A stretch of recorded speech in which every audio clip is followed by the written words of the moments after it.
Nag-withdrawal. Kumain na naman sa Ako nakakatiin. panapanahon. Katol eh. Kanina pa.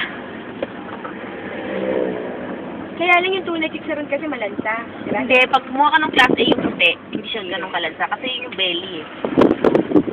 Yung puti na. Ay, sarap na Yung sa kain. Ba't likod. nangingiti ka? Kala mo isi-teacher kita. Hindi, bibig mo lang. Oh. Gusto niya masilaw sa ano. Pakita mo ang 24 carats pa. Oh, shoot. That's so expensive, ah. Bakit?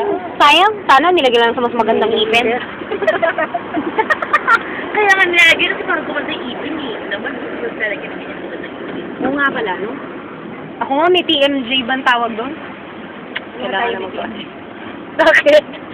Kakaano ba ito? Kakahalimbaba? Oo, kasi di ba nakakaano lang? Nakabukas ba yung ano doon? Hindi kayo matatapon yung mga obi doon. Ano ba? Hindi, ano yan. Nakasilipa. Hindi siya nakasara. Hindi Hindi siya nakasara. Ay, hindi nakasara? Ay, sinabi ba yun, di ba?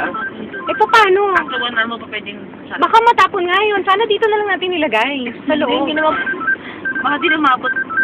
Hindi, sa akin nabot yun. Hindi naman makain ng ube. Ube ba yan? Tumutulaw sa'yo? Sa'yo, ma'am. Sa'yo yan. Nag-record ako eh.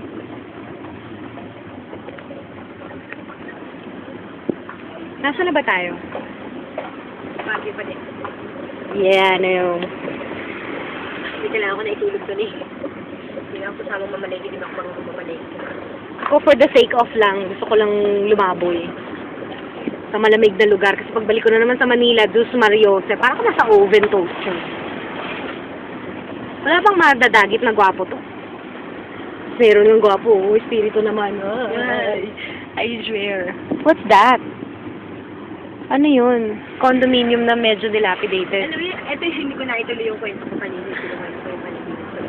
Oh. Yung the likes of yung girlfriend ng kapatid ni Joylene. Na parang nagkukwentuhan daw tayo sa sala, ganyan-ganyan. Tapos nagkakalokohan.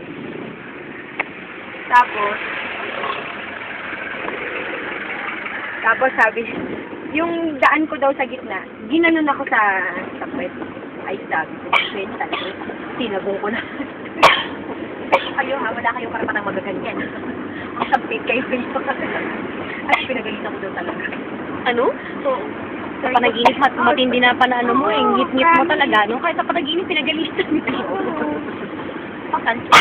Mananaginip ka na lang, masungit ka pa rin. Actually, doon lang niya nagente yun eh, yung gusto niyang sabihin. Polite pagkahanap eh. Pero, bakit parang asong yan, nagpuyat kagabi, hindi nag-vitamin C. Natira ma'am, vitamin F yan.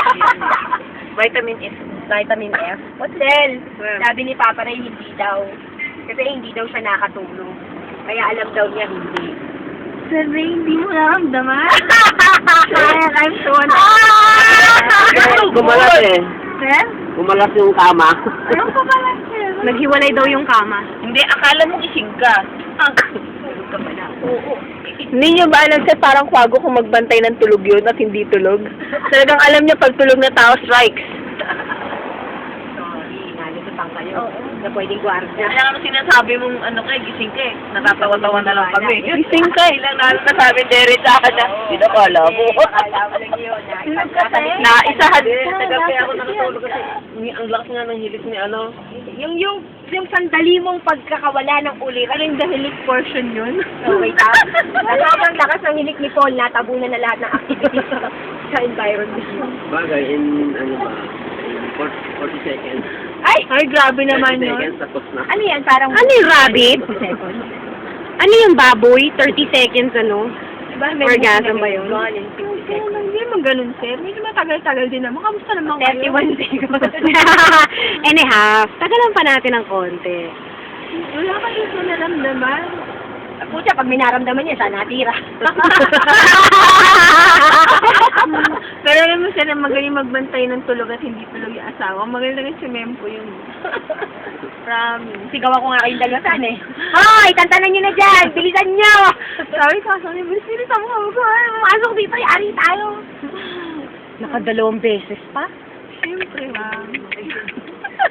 Nagpabaong pa kasi Wag, ano, ang thing sa nga wag, ano, ang pinaka-tema. Wag kang kukurap! Eh, kumurap. Nasa lisihan. Na, hindi lang basta Iwan pa ng pabaong.